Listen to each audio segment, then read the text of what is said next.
News 1110 99.3 WBT, the Income Strategy Show with Dolph Janis of clearincomeforlife.com.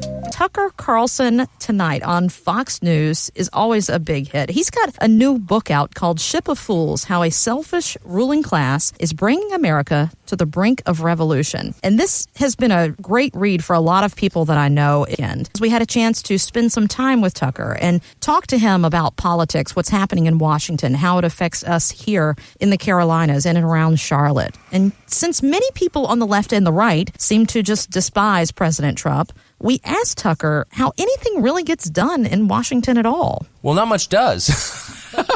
As you know, the beauty of Trump, though, is whether he succeeds in getting his program through or not, the words hang in the air. So when he says, without a border, you're not a country, that's just true. And now that he said it out loud, we will be debating this into the future. We will be. You can't take that. It's like you get in an argument with your wife, you say something horrible, you can try to take it back, but she never forgets what you said. America will never forget what he said, even if he can't pull it off himself. That's right. We never forget what you say, Dolph. Just keep that in mind.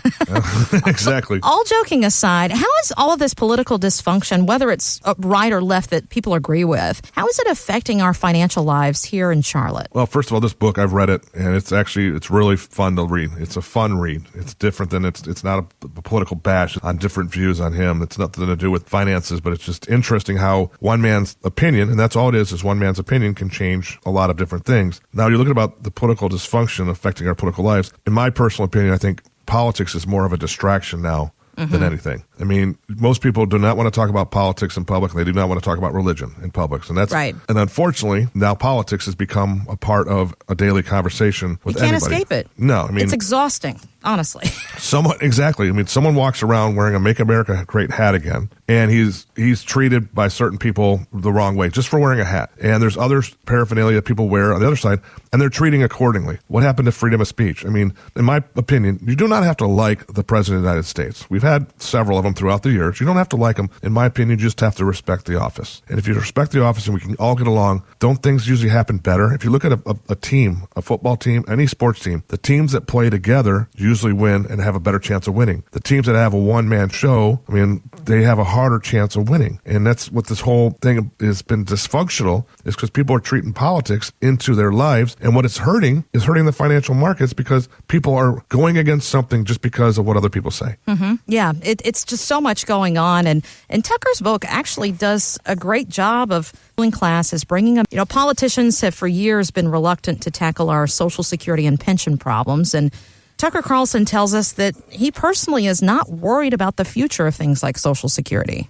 Social Security is seen as sacrosanct. Obviously, it's been mismanaged and surplus has evaporated, et cetera, and it's been consistently misused over decades. However, there is a broad understanding between the parties that it will be bailed out if necessary, inevitably will be, because one, it's a sacred promise, and two, the people who benefit from it are the most reliable voters in the country. So I think Social Security is fine. The pension question is a much more complex one, but I think, and you've certainly seen people get shafted on their pensions before, for sure. Pensions and Social Security, both key hot topics in your office, Dolph.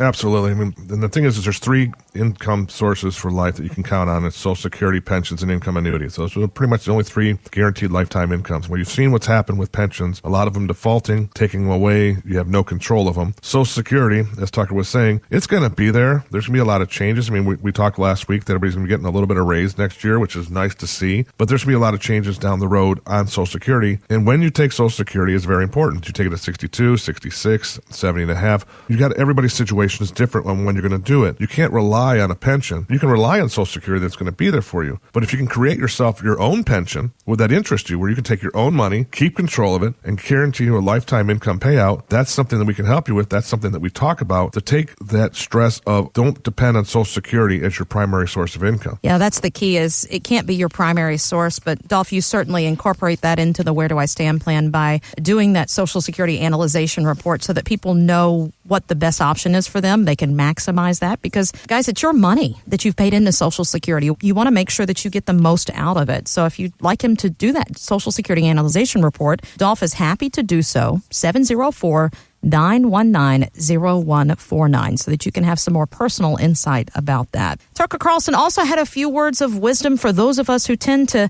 fixate on negative news stories about Washington or Wall Street, which is often pretty easy to do. I think the most essential thing to remember about government is that it's not the final authority. And neither is corporate America either. I know we all worship Google like a god. It's not a god. It's a company. There's a higher authority, period. He's right about that. Do you find that people worry just too much about what Washington or the market is doing instead of other things they should be worried about? Absolutely. I mean, I'm a Catholic boy. I'm a religious person. I know there's two things in this world that I'm convinced of. There is a God, and I'm not him. I mean, that's just the way I look at things. I mean, you look at some of these protests out there and the amount of money people are spending on this protesting and about what's going on in Washington, stuff that's out of their control. Protesting is a great thing if you do it the proper way. They're all worried about what's going on in the market in Wall Street. But like you said, Kristen, what are you doing about it? I mean, what are you really doing besides holding a sign up or complaining about it? How many times are you sitting over by the picnic table having a glass of wine or a beer or an iced tea or whatever, and you're just arguing about something you're not doing anything about? Well, if you're so arguing about, let's just use the market, for instance. Oh, I can't believe they did this. I can't believe they raised rates or they lowered this. I can't believe my bonds defaulted are being called. I mean, I had Judy and Tracy came in a couple days ago and they said, Dolph, we had a 4.5% bond that was doing wonderful and it just got called. What does that mean? I'm not a securities individual. I got them on the phone. They explained to them what a called means. They said, how is that possible? I said, they have the right to do that. So now they have to get rid of somewhere else with this money, which we were more than happy to find a place to do that for them. But it's your money. You can complain about it all you want, but if you're not going to do anything of it, personally, don't complain. And that's what's interesting about this book and some of the other stuff we give away is if you're not going to do something about it, you can't complain about it. And that's just a simple periodic of life. I mean, you can complain that your tire is too low in your car, but until you go get the air in the tire, stop complaining about it. Stop procrastinating. In this whole world that we live in, I see procrastination daily.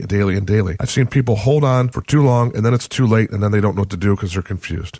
Yeah, you don't want to wait till it's too late. Be proactive about this because here's the thing. You feel like you have no control over what's happening in your life. You do. If you'd like concrete details on how you can take more control over your financial future and not be at the mercy of the job that you have as you're closer to retirement and not be at the mercy of what's happening on Wall Street, you can call and set up a time to sit down with Dolph or have him send you some more information so that you know better where you stand. And that's always complimentary too. 704-919-0149.